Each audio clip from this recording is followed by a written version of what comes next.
I particularly love working with advanced students and also coaching piano teachers. And I do a lot of that kind of work these days. I run courses for piano teachers. I have a course called Power Up Your Piano Teaching. One of the things that I talk about a lot in my work with piano teachers is the necessity, the need to help students find their own musical voice. And the way that we can do that is step back a little bit.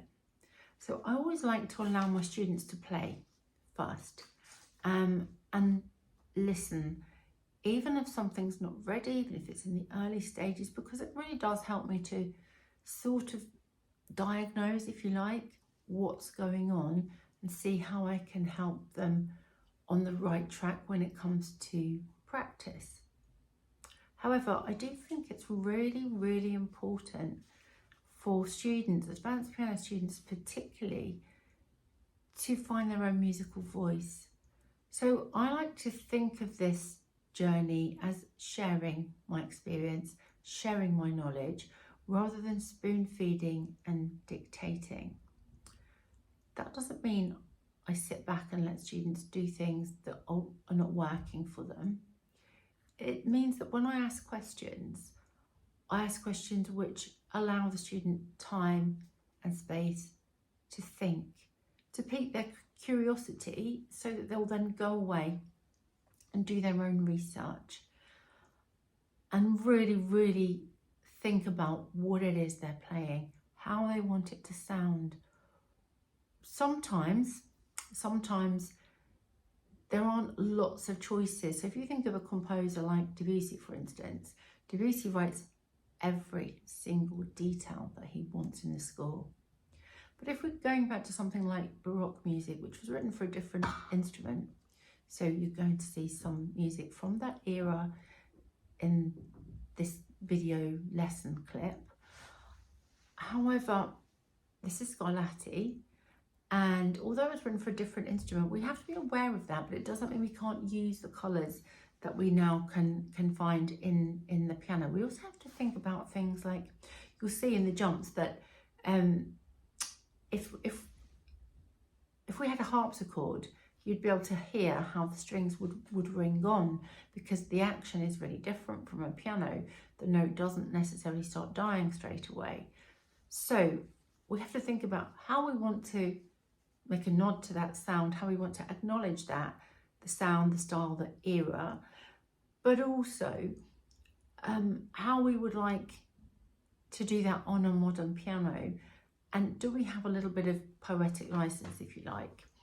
And part of a student's journey, particularly an advanced student's journey, is researching these things, thinking about these things. So our job, I feel, is to pique their interest, their curiosity, share our knowledge, but not to dictate. And I do observe a lot of teachers, and I do see quite a lot of telling and not sharing.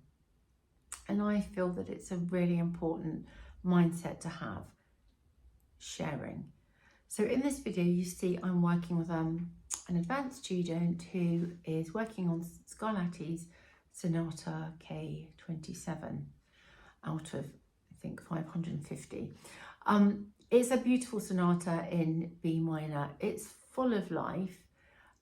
It will go at some pace, but Aryan, my student, has just started to learn it. So, and he's a new student to me, so we're getting to know each other. And we filmed this session to really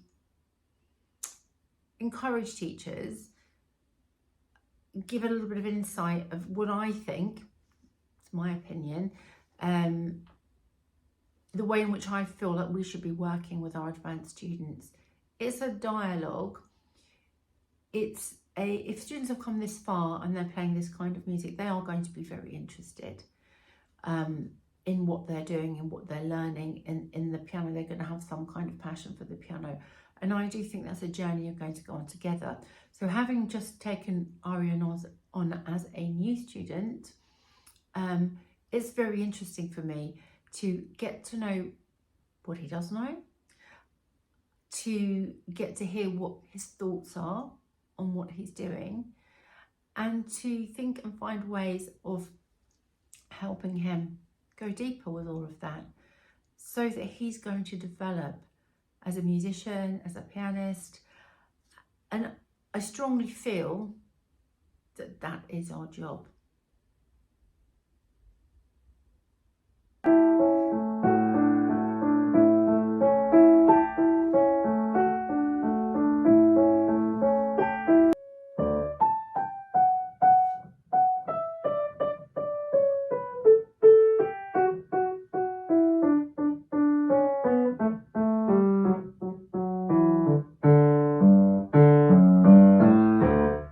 Okay, good. So I'm really pleased that last quaver.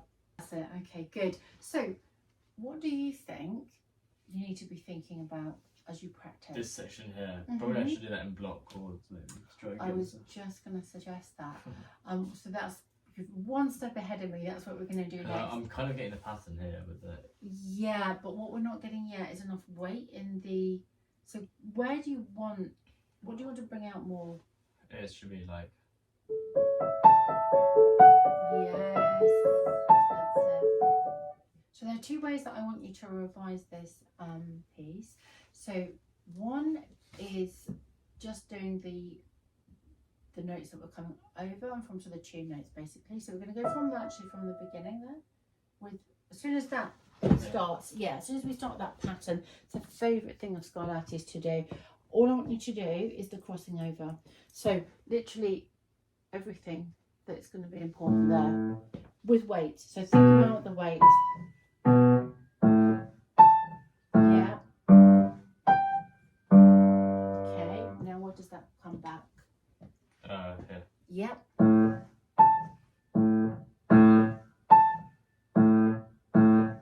And strong, and try not to jump off it too quick. I know it's tempting because we're going to jump back down, but remember that is a crochet. Oh, I get the pattern now. Okay. What was that light bulb moment then? What happened? It goes that note. Yes. Yes. So. And then it goes. I should probably practice this bit there. Yeah.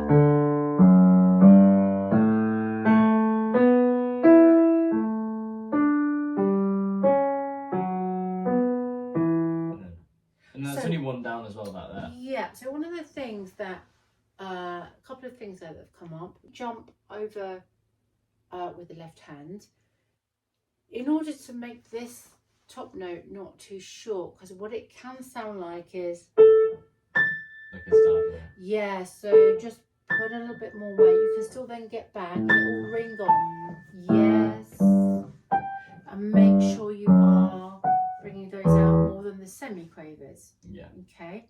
So we need a different texture, okay, don't we?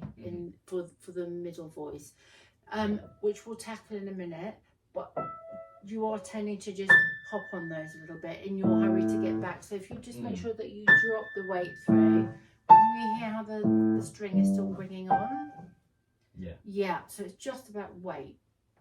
And then I would now the next to do as block chords, but with the crossing over. So now I'm hearing much more of the chord. Can you make the chord quieter? So yeah, sorry, I'm just playing the different. So what I want you to do is, sorry, I haven't been really clear. Don't play this, just play this, this, and this. For now, yeah. Carry on.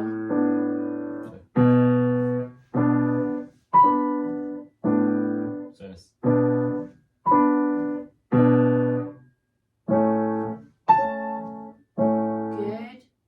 More weight in the tune, but not on the chord. Okay.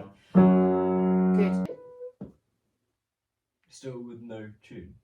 With the tune. So now you're going to put it on. So now I'm hearing, so I want still more here.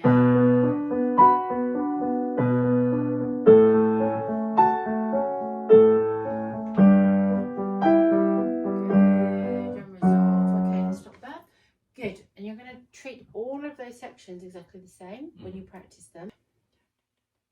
Right, when the pattern changes and we've got this bass line here, in Baroque music, you don't necessarily have to make these legato. So you can choose between, do you want to do them non-legato or legato? So you can choose that's a personal choice really there. And what a lot of people do with Scarlatti is in the repeat, they do it a different way.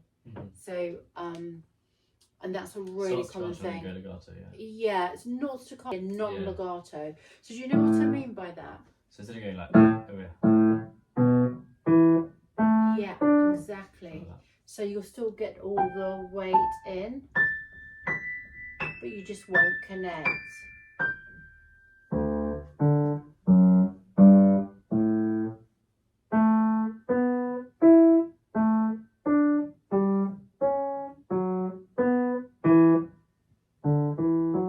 Practice patterns together. Okay, so like that's pattern. Yeah. From there, that's pattern. Yeah. That's pattern. Yeah, it makes it just more effective. So can we try this section hands together, and can you experiment with the two ways? So one's legato, one's non-legato.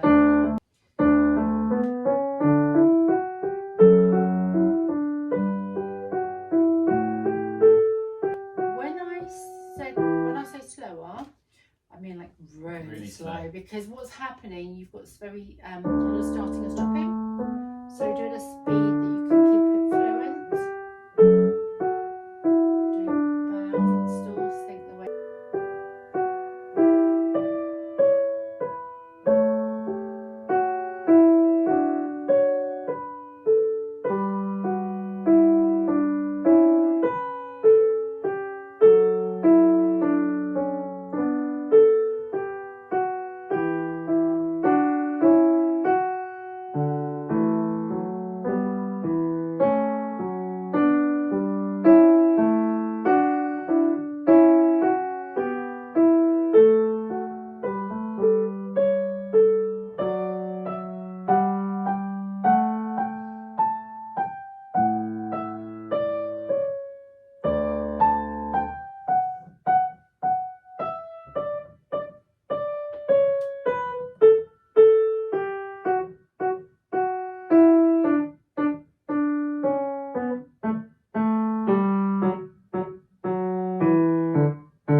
Okay, good.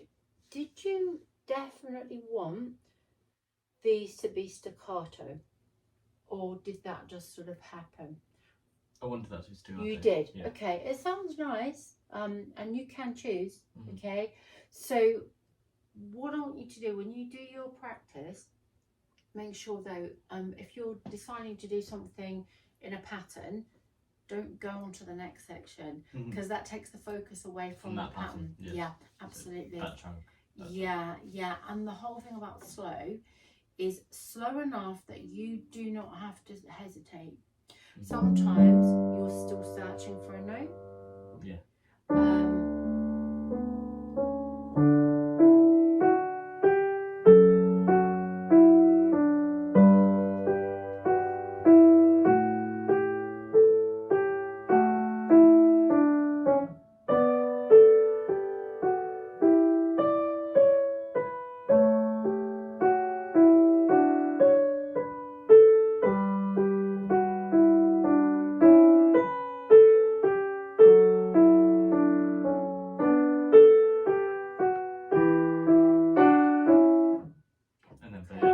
Exactly that. Okay, so are you happy with that? I think you need to go away and do a little bit more on that, and I think